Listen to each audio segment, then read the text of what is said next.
रूस और यूक्रेन के बीच छिड़ी जंग के निशान जंग खत्म होने के बाद भी आसानी से मिटने वाले नहीं हैं। यूक्रेन की आने वाली पीढ़ियां इस जंग के दंश से कब तक डसी जाएंगी, इस सवाल का जवाब रूस और यूक्रेन में से फिलहाल तो किसी के पास नहीं है। इसी बीच पता चला है कि यूक्रेन के खेत खलिहानों की मिट्टी तक जहरीली हो चुकी है। ऐसे में सोचिए कि यूक्रेन में किस्मत से जो लोग इस जंग की जद में आने से बच भी गए हैं, उनका जीवन आइंदा किस हद के बदतर हालातों में गुजरेगा, क्योंकि उनके खेतों की मिट्टी तो बारूदी जहर ने पहले ही विषैली कर डाली है। रूस और यूक्रेन के बीच छिड़ी जंग यूक्रेन के लिए जंजाल बनती जा रही है। इस जंग ने आम यूक्रेन वासी का जीवन मुहाल कर दिया है। इस जंग ने यूक्रेन की आने वाली नस्लें तक खराब और नेस्तनाबूद कर डाली हैं। बात हो रही है तबाही का सबब बन चुकी उस खूनी जंग की, जिसके चलते कल तक दुनिया के खूबसूरत हंसते खेलते देश के खेत और खलिहान आज उगलने लगे हैं बम, गोला बारूद और रॉकेट। बात उस बदनसीब जमीन की जिससे उगा करते थे कल तक धान, गेहूं, फल और सब्जियां।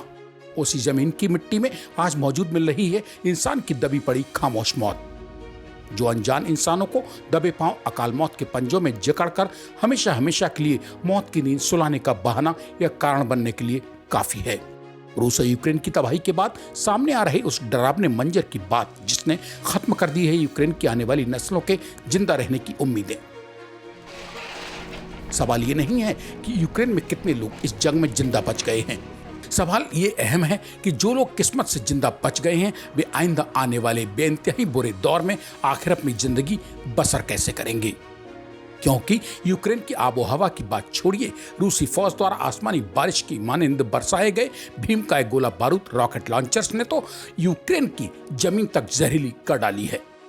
अंदर की सच्चाई ये है कि आज करीब 7-8 महीने की लड़ाई के बाद भी यूक्रेनी किसान जब जहां अपने जिस किसी भी खेत में पांव रखते हैं तो उन्हें वहीं रूसी लड़ाकू विमानों से गिराए गए गोला बारूद जमीन में धंसे मिल रहे हैं।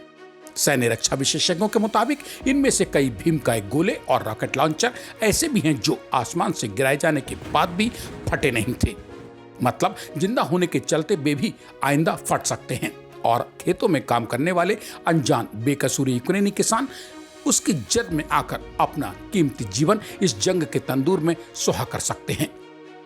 उधर चिकित्सकों की माने तो जमीन में मौजूद इस बारूद ने मिट्टी को भी जहरीला कर डाला होगा। मतलब इस मिट्टी में अब आने वाले तमाम साल तक जो भी खेती बाड़ी की जाएगी या फसल उगाई जाएगी वो भी जहरीली ही पैदा होगी। यानी साफ है कि 7-8 महीने से चली आ रही जंग में रूस ने यूक्रेन के लिए वो जहरीला नासूर दिया है जो यूक्रेन की आने वाली पीढ़ियां भी मां के गर्भ से यानी जन्म से ही लेकर पैदा होंगी।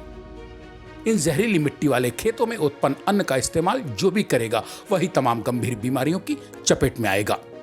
डराने वाले हालात यह हैं कि कहीं मिट्टी में धंसे हुए रूसी सेना द्वारा दागे गए रॉकेट दिखाई दे रहे हैं तो कहीं पशुओं का चारा सुरक्षित रखने की जगहों की छतें बमों के हमले से गायब हो चुकी यानी नंगी नजर आ रही हैं।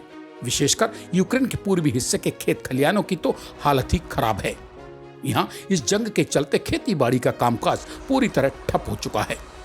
पानी के अभाव में खेती किसानी की जमीनों में गहरी दरारें इस बात की तस्दीक करती हैं कि यूक्रेन और रूस की जंग खत्म होने के बाद भी इस बात की कोई गारंटी नहीं होगी कि यूक्रेन की जमीन और यहाँ के किसान आइंदा बाकी बचा जीवन बेहतरी से काट सकेंगे।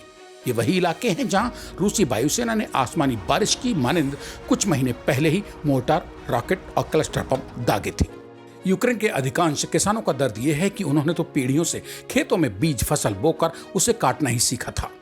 यहाँ अब उनके खेतों में बिछ चुकी बारूद और गोला मोर्टार को कौन कब तक कैसे साफ करेगा, क्योंकि बारूद तो जमीन के अंदर जाकर पूरी तरह घुस बस चुकी है। रूस के साथ जंग के जंजाल में फंसे यह उस यूक्रेन के खेत खलिहानों की बदहाली का आलम है। कृषि ही जिस यूक्रेन की अर्थव्यवस्था का अहम हिस्सा है। संयुक्त राष्ट्र के खाद्य एवं कृषि संगठन के मुताबिक रूस के साथ यूक्रेन की जंग शुरू होने से पहले तक कृषि का यूक्रेन के सकल राष्ट्रीय उत्पाद में करीब 20% का हिस्सा और निर्यात में राजस्व की भागीदारी करीब 40% की थी।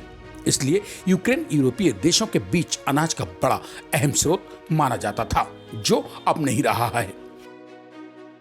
TV9 डिजिटल के लिए संजीव चौहान की रिपोर्ट।